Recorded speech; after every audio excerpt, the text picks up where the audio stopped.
সুপ্রিয় দর্শক শ্রোতা, আজকে অমর পন্থী পথিক দিকে দিকে প্রয়োজন, পিঠে বোঝা নিয়ে পাড়ি দিতে যারা ক্রান্ত প্রাণপণ, উষর মরুর অনাবাদী মাঠে ফলানো ফসল যারা দিক দিগন্তে তাদের খুঁজিয়া ফিরেছি সর্বহারা। সুপ্রিয় দর্শক শ্রোতা, এরপর যে আলোচনা উপস্থাপন করার জন্য আমি মঞ্চ আহ্বান জানাচ্ছি আহলে সুন্নাহ ওয়াল জামাতের সমাবেশের সভাপতি, একই সাথে বাংলাদেশ স্টুডেন্টস অর্গানাইজেশনের উপদেষ্টা প্রধান জনাব শিহাবুদ্দিন আল আজহারী হাফিজাহুল্লাহকে মঞ্চে আসছেন। শিহাবুদ্দিন আল আজহারী হাফিজাহুল্লাহ। আসসালামু আলাইকুম ওয়া রাহমাতুল্লাহ। আলহামদুলিল্লাহি রাব্বিল আলামিন ওয়া আকিবাতু লিল মুত্তাকিন ওয়া লা উদওয়ানা ইল্লা আলাল যালিমিন। والصلاة والسلام على أشرف الأنبياء والمرسلين وعلى آله وأصحابه ومن تبعهم بإحسان إلى يوم الدين. قال رسول الله صلى الله عليه وسلم: ارحموا من في الأرض يرحمكم من في السماء. ثم أما بعد.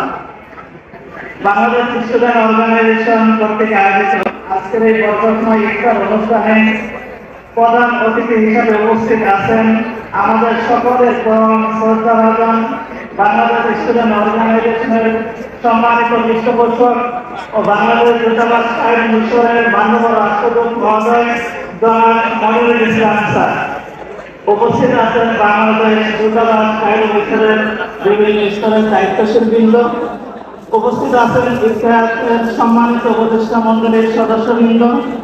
উপস্থিত আছেন বাংলাদেশ স্টুডেন্ট অর্গানাইজেশন মিশরের বিভিন্ন স্তরের দায়িত্বশীল ও আমার প্রান্তীয় শিক্ষার্থী ভাইয়েরা, আপনাদের সকলকে জানাই আন্তরিক মোবারকবাদ ও অভিনন্দন।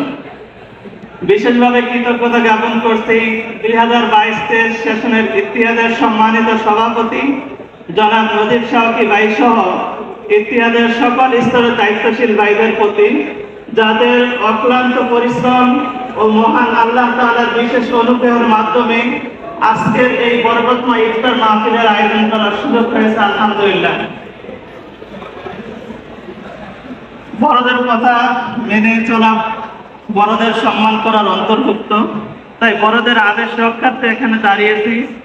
সত্যি কথা বলতে কি, আমি আজকের এই ইফতার অনুষ্ঠানে এসেছি বড়দের থেকে কিছু শিক্ষা গ্রহণ করার জন্য, বক্তৃতা দেওয়ার জন্য নয়। প্রিয় শিক্ষার্থী ভাইয়েরা, ইতিহাদের ডাকে সাড়া দিয়ে আজকের এই বরকতময় ইফতার প্রোগ্রামে আপনারা যথাসময়ে উপস্থিত হওয়ায় ইতিহাদ পরিবারের পক্ষ থেকে আপনাদের সকলের প্রতি বিশেষ কৃতজ্ঞতা জ্ঞাপন করছি। আশা করি ভবিষ্যতেও ইতিহাদের যে কোনো অনুষ্ঠানে আমরা স্বতঃস্ফূর্ত অংশগ্রহণ করব ইনশাআল্লাহ। ইতিহাদ কারো একক কোনো সংগঠন নয়। ইতিহাদ আপনার, আমাদের সকলের একমাত্র অরাজনৈতিক ছাত্র সংগঠন, যার অভিভাবক করেন স্বয়ং বাংলাদেশ দূতাবাস কায়রো মিশরের মাননীয় রাষ্ট্রদূত মহোদয়।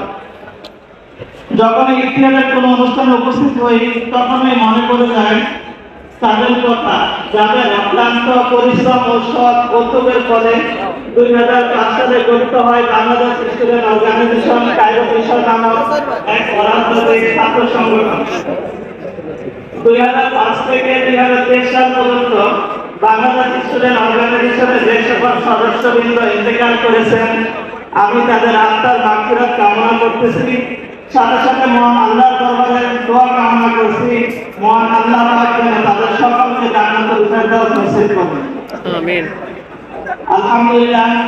আজকের এই অনুষ্ঠানে আপনারা যারা উপস্থিত হয়েছেন, আমি দৃঢ়ভাবে বিশ্বাস করি আপনারা সকলেই মেধাবী, আখলাকি এবং আদববান। আর মেধাবীদের দেখা মাত্রই দারুল নুজা সিদ্দিকা কামিল মাদ্রাসার মুহতারাম অধ্যক্ষ মহোদয়ের কিছু গুরুত্বপূর্ণ বক্তব্য মনে পড়ে যায়। হুজুর আমাদেরকে এক অনুষ্ঠানে বলেছিলেন, আমাদের মনে রাখতে হবে যে মেধার কোনো মূল্য নেই যদি নৈতিকতা না থাকে, বরং মেধাবী দ্বারা ইসলামের, সমাজের এবং জাতির বেশি ক্ষতি হবে যদি ওই মেধাবীর মধ্যে নৈতিকতা না থাকে, আখলাক না থাকে, আদব না থাকে, আমল না থাকে। আজকে কিন্তু আমল, আদব এবং আখলাক ভাগ হয়ে গেছে। কারণ মেধাবী মানেই আমলদার না, মেধাবী মানেই আখলাকি না, মেধাবী মানেই আদববান না। তাই আমরা শুধু মেধাবী হলেই চলবে না, বরং আমাদেরকে আমলদার হতে হবে, আখলাকি হতে হবে, আদববান হতে হবে। আমরা মানুষ, চলার পথে ভুল ত্রুটি হবে, এটাই স্বাভাবিক। তবে ভুলকে আঁকড়ে ধরে না থেকে বরং তা সংশোধন করে নেওয়াই হলো বুদ্ধিমানের কাজ। আমরা পরস্পরের জন্য বেশি বেশি দোয়া করব, ভালো কাজে সহযোগিতা করব, সর্বোপরি মানব কল্যাণে আমরা একসাথে কাজ করব, এটাই হোক আমাদের আজকের অঙ্গীকার। মহান আল্লাহ পাক আমাদের সকলের ইলম, আমল, আদব ও আখলাকে বরকত দান করুন এবং আমাদের সকলকে ইসলামের একনিষ্ঠ খাদেম হিসেবে কবুল করুন।